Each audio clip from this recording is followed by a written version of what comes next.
Halo gengs, selamat datang di Mahukum. Hari ini kita akan membahas tentang apa sih restoratif justice itu. Apa sih restoratif justice itu? Restoratif justice adalah sebuah pendekatan untuk menyelesaikan konflik hukum dengan menggelar mediasi di antara korban dan terdakwa, dan kadang-kadang juga melibatkan para perwakilan masyarakat secara umum. Di mana sih aturan mengenai restoratif justice dimuat? Pasal 310 Kitab Undang-Undang Hukum Pidana KUHP. Pasal 205 Kitab Undang-Undang Hukum Acara Pidana KUHP. Peraturan Mahkamah Agung Republik Indonesia Nomor 2 Tahun 2012 tentang penyesuaian batasan tindak pidana ringan dan jumlah denda dalam KUHP.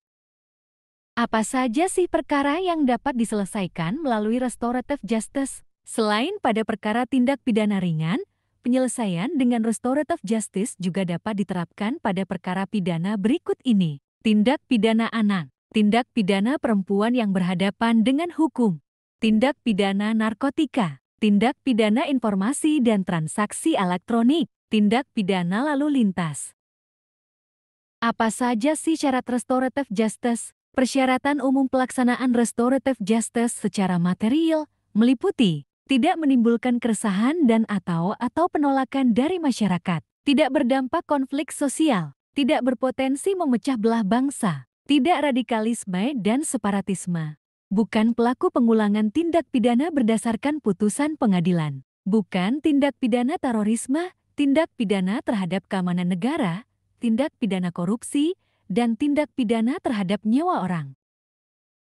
Sedangkan persyaratan umum pelaksanaan restoratif justice secara formil meliputi perdamaian dari dua belah pihak yang dibuktikan dengan kesepakatan perdamaian dan ditandatangani oleh para pihak, kecuali untuk tindak pidana narkotika.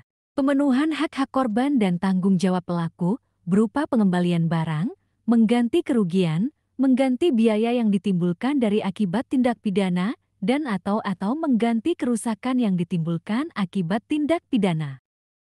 Deng JUL